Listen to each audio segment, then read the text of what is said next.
Hello guys, இன்னைக்கு நம்ம சேனல்ல ஒரு பெஸ்ட்டான மிஸ் கடந்துருக்கேன். படத்தோட நேம் என்ன பார்த்தீங்கன்னா, காந்தா. அந்த மூவியோட ஒன்ல ஸ்டோரி என்ன பார்த்தீங்கன்னா, நம்ம ஹீரோ வந்து ஒரு ஷூட்டிங் பண்ணுறாங்க. அந்த அந்த படத்த ஷூட் பண்ணும்போது, அந்த கதைய வந்து மாத்தி எழுதுறாரு நம்ம ஹீரோ. அதுக்கு அந்த டைரக்டருக்கு சுத்தமா பிடிக்காதனால, அந்த அந்த செட்ல அத ஷூட் பண்ணும்போது ஒரு கொலை நடக்குது. அதுக்கப்புறம் என்ன பேஸ் பண்ணாங்க, மத்த படத்தோட கதை இருக்குது. இந்த படத்தோட ஒன்ல ஸ்டோரி தான். மறக்காம இந்த படத்த ட்ரை பண்ணி பாருங்க. வித்தியாசமா இருந்துச்சு. படம் அது த்ரில்லிங்கா தான் கொண்டு போயிருந்தாங்க. மத்தபடி படம் சூப்பரா இருக்குது. படம் வந்து தமிழ் டப்பிங்ல இருக்குது. போய் ட்ரை பண்ணி பாருங்க. படத்தோட நேம் என்ன பார்த்தீங்கன்னா காந்தா. காந்தாவோட நேம் வந்து நான் கீழ லிங்க் குடுக்குறேன். போய் ட்ரை பண்ணி பாருங்க. இது இந்த படத்தோட கதையே. இந்த படத்துக்கு ஐஎம் ரேட்டிங் எவ்வளோ பார்த்தீங்கன்னா, 87 10 கோடி வசூல் வாங்கி தந்திருக்கு. இதான் படத்தோட வசூலு.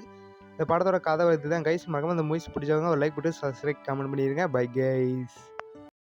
ஹலோ கைஸ், இன்னைக்கு நம்ம சேனல்ல ஒரு சூப்பரான மூவிஸ் கொண்டு வந்திருக்கேன். தெலுங்கு டப்பிங்ல கிடைச்ச ஒரு மூவிஸ் தான். படத்தோட நேம் என்ன பார்த்தீங்கன்னா, ஜிவி. இந்த மூவியோட நேம் வந்து நான் கீழ லிங்க் குடுக்குறேன். போய் ட்ரை பண்ணி பாருங்க. ஒரு பெஸ்ட்டான மூவிஸுங்க. படத்தோட கதை என்ன பார்த்தீங்கன்னா, ஒண்ணு கதை என்ன பார்த்தீங்கன்னா, நம்ம ஹீரோ வந்து ஒரு பைக் ஆக்சிடென்ட்ல ஆகுது. அதுக்கப்புறம் நம்ம ஹீரோ முழிச்சு பார்த்தா, ஹாஸ்பிட்டல்ல முழிச்சு பார்த்தா, அவங்களுக்கு வந்து அவங்க 1000 தலையில பார்த்தாலும் மக்கள் தலையில பார்த்தா என்ன ஆகுதுன்னா, ஒரு நம்பர் மாரி ஓடுது. அது என்ன நம்பர் பார்த்தீங்கன்னா, அவங்க சாகப்போற நேரம் வந்து ஆயுளுக்கால ஓடிக்கிருக்கு. அது ஹீரோ கண்ணுக்கு தெரியுது. அதுக்கு கிடைச்ச சாபமா இல்ல ஒரு இது பவரா என்னன்னு தெரியல. ஆனா அவங்க சாகப்போறத நம்ம ஹீரோ கண்ணுக்கு தெரியுது. அதுக்கப்புறம் என்ன நடந்துச்சு இந்த படத்தோட உள்ள பேக் ஸ்டோரியா கைஸ். படம் சூப்பரா இருந்துச்சு. ட்ரை பண்ணி பாருங்க.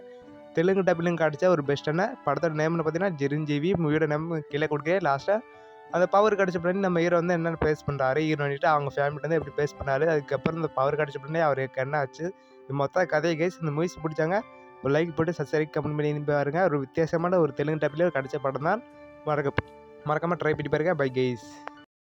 ஹலோ காய்ஸ், இன்னைக்கு நம்ம சேனல்ல என்ன மூவிஸ் ரிவ்யூ கொண்டு வந்திருக்கேன்னா, ஒரு மலையாள பெஸ்ட்டான ஒரு சூப்பர் ஃபேமிலி சென்டிமெண்டல் மூவிஸ் தான். அந்த படத்தோட நேம் என்ன பார்த்தீங்கன்னா, ஆசைகள் 1000. மூவியோட நேம் வந்து நான் கீழ லிங்க் குடுக்குறேன். இந்த படத்தோட ஒன்னே ஸ்டோரி என்ன பார்த்தீங்கன்னா, நம்ம ஹீரோ அப்பாவுக்கும் நடக்கிற பாச போராட்டம் இந்த படம் ஃபுல்லா இயக்கமா எடுத்திருக்காங்க. நம்ம அப்பா ஹீரோட அப்பா வந்து ஒரு ஆஃபீஸில் நல்ல பொறுப்புல வேலையில இருக்காரு. நம்ம ஹீரோ வந்து ஊர் சுற்றிக்கிட்டு ஒரு சினிமாவில் ஒரு ஆர்டிஸ்ட் ஆகணும் அப்படின்னு நினச்சிட்டு அவர் பாட்டு சுற்றிக்கிருக்காரு. அவங்களுக்குள்ள இந்த ஃபேமிலிக்குள்ள ஒரு சண்டை வருது. அதுக்கப்புறம் அவங்க அப்பாவும் அவன் மகன் வந்து என்ன பண்ணுறாங்கன்னா, ஒரு சினிமாவில் ஒரு டைரக்ட் பண்ணுறாங்க. அதுக்கப்புறம் என்ன ஆச்சு, ஒரு சினிமா எடுத்த படம் தான் ஆசிகள் ஆகிற இந்த படத்தோட கதை கைஸ். இந்த மூவிஸ் பிடிச்சவங்க ஒரு லைக் போட்டு சப்ஸ்கிரைப், கமெண்ட் பண்ணிடுங்க. இது இந்த படத்தோட கதை கைஸ். இந்த மூவிஸ் ரொம்ப பிடிக்கும். ஒரு ஃபேமிலி சென்ட்ரிக்கான படம்.